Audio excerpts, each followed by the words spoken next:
બનાસકાંઠા જિલ્લામાં લાખણીના જસરા ગામમાં હત્યાનો બનાવ। એસએમસીના પીઆઈ એવી પટેલના માતા પિતાની કરાઈ હત્યા। અજાણ્યા શખ્સોએ વરધાજી પટેલ અને હોશીબેન પટેલને ઉતાર્યા મોતને ઘાટ।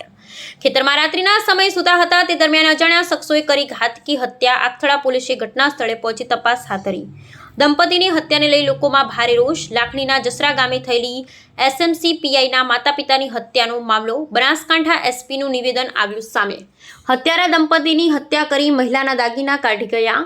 પગ કાપી પગના કડલા તો કાનમાંથી બુટ્ટી તેમજ ગળામાંથી દાગીનાની કરી ગયા લૂંટ કર્યા બાદ દંપતીને તીક્ષ્ણ હત્યાના ઘા ઝીંકી મોતને ઘાટ ઉતારી થયા રફુ ચક્કર।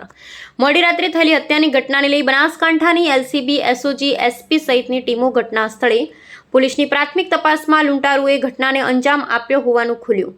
સમગ્ર મામલાને લઈ પોલીસે હાથ ધરી છે વધુ તપાસ।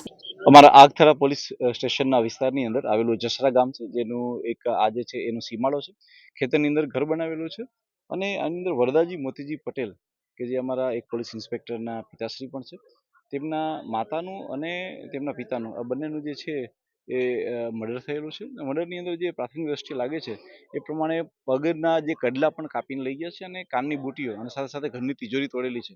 હાલમાં પ્રાથમિક દ્રષ્ટિએ એ ચોક્કસપણે એવું માની શકાય એવું છે કે જે વ્યક્તિ આવેલા હશે તેણે ચોરી અને લૂંટના આશયથી આ ઘટના કરેલી છે, કારણ કે એમના ગળામાં પહેરવાના અને કાનમાં પહેરવાના સાથે સાથે પગમાં પહેરવાના ઘરેણાને બી કાપીને લઈ ગયા છે એવું છે। અમે અલગ અલગ મોડસ ઓપરેન્ડી ઉપર કામ કરી રહ્યા છીએ કે આ પ્રકારના અંજામ કેવા પ્રકારના લોકો આપતા હોય છે, એવી કઈ ગેંગો હોય છે કે જે કોઈ એવા વિસ્તારમાંથી આવતી હોય છે કે જે આ પ્રકારનો અંજામ આપતી હોય છે, એની પર કામ કરી રહ્યા છે। હાલમાં અમારી એફએસએલની ટીમ અને અમારી ડોગ સ્કોડની ટીમ પણ આવી ગઈ છે કે જે ડોગની ટીમ જે છે એ અલગ અલગ શોધી રહી છે કે કઈ દિશામાંથી આવા જે છે એ લોકો આવ્યા હશે। અમે તમામ એંગલો ઉપર વર્ક રાખીને કામ કરી રહ્યા છીએ અને મને વિશ્વાસ છે કે અમારી એલસીબી એસઓજી અને અમારી સ્થાનિક ટીમ જે છે એ ટૂંક જ સમયમાં આ હત્યાના ભેદને ઉકેલી નાખશે।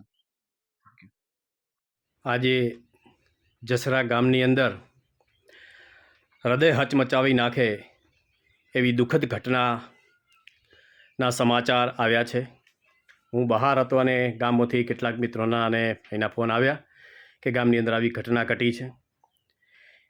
એક ખેડૂત પરિવાર, ચૌધરી પરિવાર, બંને રાત્રિના સુમારે પોતાના ઘરની ફળિયામાં સૂતેલા હતા ત્યારે રાત્રે અજાણ્યા શખ્સો એ આવી અને ગળાના ભાગે તીક્ષ્ણ હથિયાર વડે હુમલો કરેલો છે અને એમના ધર્મપત્ની છે એમના 2 પગ પણ કાપવામાં આવેલા છે।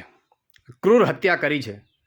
આ જે કોઈ પણ નાલાયકો હોય આવાઓને પકડી અને તાત્કાલિક ગામ વચ્ચે આ લોકોને ફાંસી આપવી જોઈએ। આજે ગુજરાતની અંદર આવી ઘટનાઓ વારંવાર બનતી હોય છે ત્યારે ખૂબ જ દુઃખ સાથે કહેવું પડે છે કે આવા તત્વોને જાહેરમાં ફાંસી આપવી જોઈએ।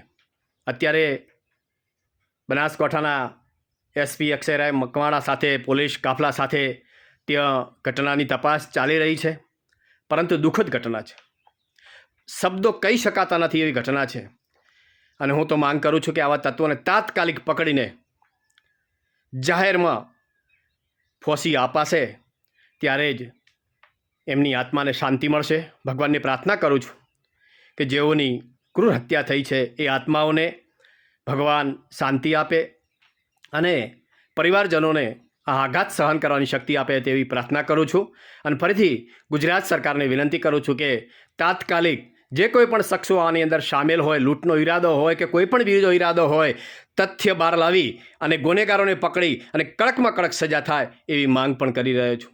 ફરીથી એમના આત્માને ભગવાન શાંતિ આપે તેવી પ્રાર્થના કરું છું। ઓમ શાંતિ।